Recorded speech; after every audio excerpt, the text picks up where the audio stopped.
Bonjour à tous, on va se retrouver bientôt à Paris pour ce week-end et pour l'instant je suis encore dans mes écuries lyonnaises pour foncer à Auteuil ce samedi avec un joli quintet, je vous l'ai dit hier, à bonne raison puisque je suis abonné à François Nicole, j'avais mis les deux en tête de ma sélection, les deux sont dans le tiercé mais j'avais pas le 9 ce samedi, je vous avais dit que de toute façon il y allait avoir un tocard qui allait arriver, le 9 il a gagné la queue en trompette, bon il faisait partie des autres chevaux de ma sélection qui avaient une chance de surprendre, et ben c'est lui qui a surpris.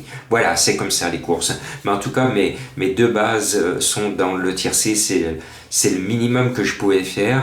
Pour ceux qui jouent des champs réduits, certains d'entre vous ont peut-être rajouté dans ce champ réduit ce numéro 9 et ont peut-être touché un joli petit tiercé. Voilà, alors ce samedi, c'est encore de l'obstacle avec des difficultés, surtout que c'est un steeplechase avec de grosses difficultés comme la fameuse et célèbre rivière des tribunes. Donc courage, bravo aux jockeys qui se lancent dans la bagarre. Voilà, donc on y va sur la pointe des sabots avec en tête de ma sélection, vous l'avez deviné, bah oui, parce que vous me connaissez, j'ai mis Nicole en tête puisque c'est ma méthode, je ne cherche pas à comprendre, j'ai mis Campero le numéro 6, on n'en parle plus, c'est même une base.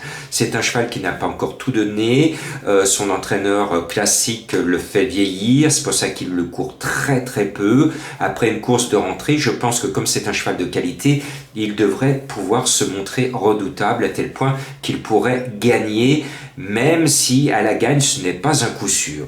Et puis après, c'est le cheval, tout le monde le sait, moi le premier, le cheval avait visé la course, c'est Doudingue, le numéro 5, son nom m'appelle de façon obligatoire. Et puis Doudingue, il est Doudingue parce que son objectif c'était ce samedi, et puis il n'a pas écouté son entraîneur, il a gagné le coup précédent. C'était pas ça qu'il fallait faire, c'était bien courir et ensuite gagner cette course. Résultat, il a pris du plomb, il a pris plusieurs kilos dans l'aile et son entraîneur se dit merde, pardon, faut que je reste poli, flûte, j'ai plus les mêmes chances. C'est dommage, mais en tout cas, le cheval a été préparé pour cet objectif. On peut le prendre en base et je pense qu'il ne devrait pas nous décevoir puisqu'il sait vraiment son objectif, ce Doudingue, et il va gagner. Voilà. Allez, je suis un peu Doudingue en vous conseillant de le jouer à la gagne. Et puis, mon coup de cœur, j'ai été le chercher loin parce que c'est un cheval que je n'avais pas prévu de le mettre aussi haut dans ma sélection. Je n'avais pas prévu de le mettre en coup de cœur. C'est le 15 classique. C'est un cheval qui, en me plongeant corps et âme dans son papier, a attiré mon attention. Et puis je me dis, vous le savez, les entraîneurs qui présentent plusieurs chevaux dans une course l'ont visé, ben son entraîneur il en présente deux, dont le favori Caffertiti. Et je me dis que le compagnon de boxe, il peut faire mieux que le favori de l'écurie. Parce que Classique, il vient de finir quand même dans le steeple référence, il est troisième derrière Doudingue, qu'il retrouve donc avec un avantage au poids, et il battait Le Mans qu'il retrouve également ici. Précédemment, il gagne à Auteuil, donc ce classique est en grande forme, et à Clairefontaine au mois de juillet, il avait démontré également son talent. Son entraîneur déclare qu'il va se donner à fond, il va défendre chèrement ses chances, je referme les guillemets. Eh bien je me dis que Classique est capable à ce poids, à l'écart de poids, 62 kg au lieu de 70 pour Caffertiti, eh bien il pourrait passer devant son favori de compagnon. Et puis je me dis, quand un entraîneur a deux chevaux, même si des fois ce ne sont pas les mêmes Kazakhs, il a tout intérêt, notamment dans les quintés, à faire gagner. Et c'est ce que fait Monsieur Pantal en plat. Regardez bien sa réussite en plat. Quand il en a deux ou trois Pantal en plat, très souvent celui qui gagne, c'est celui qui est le mieux placé au poids. Et bien là, ça sera ce raisonnement pour Classique. Je pense que Classique va être devant Caffertiti. Le numéro 3, le 3 que je mets juste après, parce que c'est sa course. Il est là toutes les années, il sera là encore cette année. Il est favori de la presse, number one de mes confrères. Moi, je lui vois une bonne chance, mais pas pour la gagne. Et puis après, on va mettre un amour de cheval que je n'avais pas mis sur mon ticket la dernière fois, parce que c'est un papy, il fait de la résistance. Il ne marche pas sur sa barbe, puisqu'il a gagné le quintet précédemment, à ma grande surprise et bonne surprise, surtout pour son entourage. C'est un cheval qui se donne toujours à fond, toujours dans les 5 premiers. Je pensais qu'il m'avait montré ses limites, c'est pour ça que je n'y croyais pas trop la dernière fois. Et puis finalement, il a gagné très facilement, et même ce jour-là, il a démontré qu'il gagnait avec des réserves. Ça veut dire qu'actuellement, il traverse une forme euphorique et peut-être la forme de sa vie.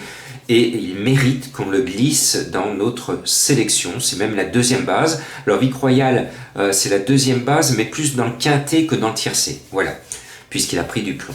Et puis il y a un cheval, je vous avais dit qu'il fallait rester fidèle aux chevaux, je vous avais parlé de Bayakeno cette semaine, et bien il y a un autre cheval que j'aime bien, que je suis depuis 2 ans, et je ne vais pas l'abandonner, même si on annonce à 15-20 contre 1, c'est le 2 Faubourg Rosé Gris. C'est un cheval qui est mis dans du coton. L'objectif pour lui est de gagner le prix du président de la République en steeple et d'aller ensuite sur le Grand Steeple Chase de Paris. C'était l'objectif d'il y a 2 ans, il avait bien figuré dans le prix du président. Et puis cette année, il a fait un pas sur le président parce que cette année, son entraîneur qui l'estime tellement s'est dit « je ne vais pas lui donner des parcours trop difficiles, on va le laisser arriver encore à maturité ». C'est pour ça qu'ils l'ont préservé. Cette course, c'est du steeple, donc on va lui poser la question, le jockey, qui est souvent en réussite, il va voir s'il peut répondre à l'estime de son entraîneur parce que c'est un parcours sélectif à Auteuil. Eh bien, je pense que Faubourg Rosé Gris va faire une belle performance. Il va montrer à son entourage que c'est un bon cheval. Il ne va pas gagner parce que justement, il faut qu'il arrive en 2020 sur le prix du président de la République avec un poids honnête, pas trop élevé, parce que s'il gagne là et s'il arrive avec un gros poids sur le président, il ne pourra pas le gagner. Chut! Je ne vous ai rien dit, il ne faut pas le répéter. Voilà.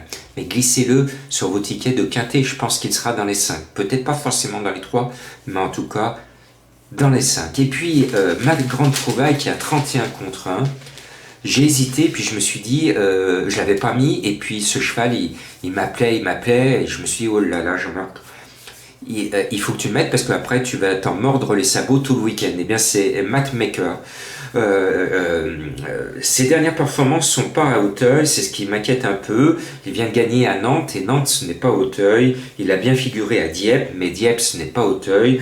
Et il a bien couru à Clairefontaine en 2018, mais ce n'est toujours pas Auteuil. Bien. Par contre, regardez cette performance qui attire mes yeux. Le 2 juillet 2018, il finit 4e à Clairefontaine et bat Vic Royal, le favori de la course. Et il a 3 kilos d'avantage sur Vic Royal. Ah ah ah! Je vous ai donné l'information qui démontre que le 8 a une chance. Et comme il est en forme, comme il vient de gagner facilement, la forme souvent prime la classe. Et c'est un cheval qui m'a appelé. Donc attention, vous le savez, quand il y a des chevaux qui m'appellent comme ça, ils sont souvent à l'arrivée. Et puis, Madame Colombo qui fait son retour, qui ne vous donne pas son coup de cœur tous les jours parce que des moments elle n'est pas inspirée, mais elle a sauté. À peine elle avait vu la liste des partants, elle m'a dit « Jean-Marc, tu me mets nuit premier cru, sans hésitation. » En même pas une seconde, elle m'a donné son cheval, Madame Colombo. C'est le 12, et j'ai bien fait le papier. Finalement, c'est un cheval qui a une chance tout à fait régulière. Son jockey est redoutable. L'entourage est raisonnablement confiant. Eh bien, je pense que c'est peut-être de lui que viendra la surprise. J'ai été obligé, à cause de Madame Colombo, de sortir de ma sélection Eris, qui finit 5e du quintet référence. Un petit peu loin en tête des battues, mais Eris a une bonne chance, mais il faut que je fasse plaisir quand même à Madame Colombo. J'ai mis son cheval dans ma sélection, mais si vous faites des champs réduits, n'oubliez pas de mettre Eris. Et puis vous savez, on l'a vu encore aujourd'hui, c'est de l'obstacle. Et en plus, on peut avoir droit à des chevaux qui sortent de nulle part. Donc soyez prudents dans vos jeux. Moi, je travaille toujours pour vous donner la bonne arrivée. Donc sachez qu'à chaque fois, même quand je trouve que la course est difficile, notamment jeudi avec le quintet des femmes que je vous ai donné, je fais toujours mon maximum pour tenter de vous faire gagner quelques avoines, un peu de blé. Voilà, bonne chance et bon week-end.